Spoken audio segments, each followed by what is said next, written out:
Well, I'm going to be very brief in my speech. It's not a surprise. You have seen the first slide. As you can see, this is the story of the struggle between David and Goliath. And from my understanding, this story has a lot in common with the electric vehicle market. Allow me to explain why. The location of this painting could be Spain.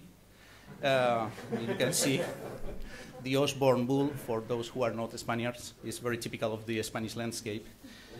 And the main characters, of course, are David and Goliath. Whom those Goliath represent? Well, market threats and challenges, of course. And what are those threats and challenges? A financial crisis, which is portrayed in the painting by a sharp and dangerous spear able to kill us if it can go through our vital points. We are suffering a hard worldwide and national financial crisis, which is affecting the development of any industrial market, and especially those involving citizen pockets. And the automotive industry is a case in point. But Goliath also carries a shield of external factors, like the lack of a common cross-country policies.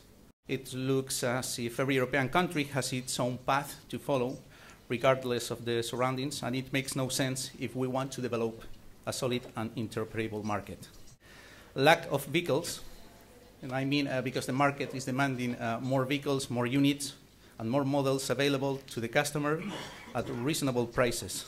A slow decision-making at various levels, because the industry has not been able to make a consensus decision about the type of connector on the part of the infrastructure to be used in Europe for charging electric vehicles, and because the European Commission has already taken the reins with a draft directive, but without making clear when it will be approved.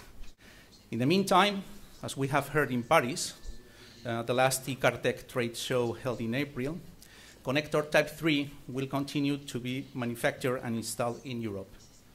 Well, as an industrial association involving different manufacturers, we are not the ones to defend one system over another, but we defend the need to clarify as soon as possible which way the industry ought to go. The Goliath shield also contains internal factors, like the lack of coordination among stakeholders. And we are all guilty of this situation. You know, this market is made up of electric vehicle manufacturers, charging point manufacturers, electric utilities, regional and local governments, associations, etc. Each of us has run its own path like chickens without heads, as we say in Spain, and without a common strategy. What did we get? Well, I'll tell you. To drive the customer crazy, to send out conflicting messages, to do things wrong. But I believe we're in time to row in the same direction, to do the things right. So my message is, let's do it. Regulatory bleeding in an emerging market. Well, this definition is not mine, but copied to an expert at the National Energy Commission during a recent conference held in Madrid, who wondered why those policymakers regulate any market even before to know how it will evolve. The legislative steps taken to create the complex figure of the load manager for electric vehicle charging purposes is a clear example of this.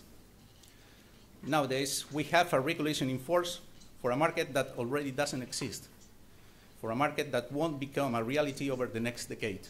Lack of a common project across Spain. I told you before, regional governments, local governments, each of them following their own path, installing charging points in many cases without any objective criteria beyond environmental reasons, or developing regulations at the local state level, as is the case with Catalonia and Castilla y León, because of the delay in approving the ITC-BT 52 on the part of the Spanish government. And talking about the Spanish government, slow-moving policymakers.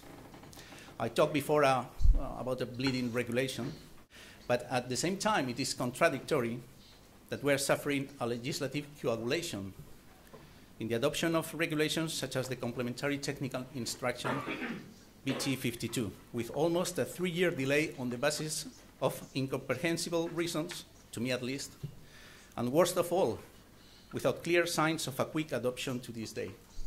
It is crucial for this market to clarify, without delay, the what, when, and how of installing charging points in different sites in order to avoid market fragmentation and the general discouragement of the stakeholders, including the end users.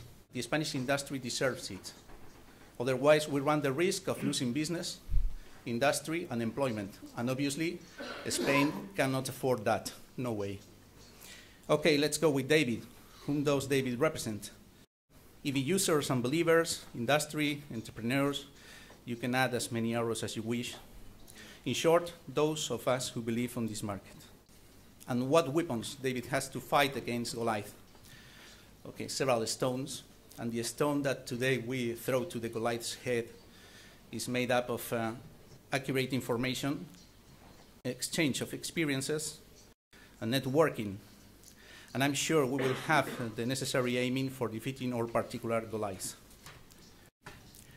In the end, we want to tell Europe today that in Spain we have a high-quality industry able to meet the most demanding market expectations. We want to tell Europe that we have highly skilled and trained professionals.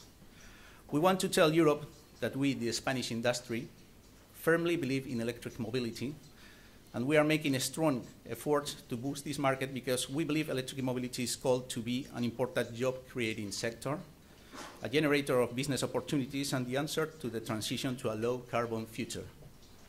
We believe the electric vehicle market has a will towards a growth in what we call a J, or in a vertical path to the top after overcoming a deep valley. The key is to know in what part of that J the market actually is and what can we do to reach the path of growth as quickly as possible.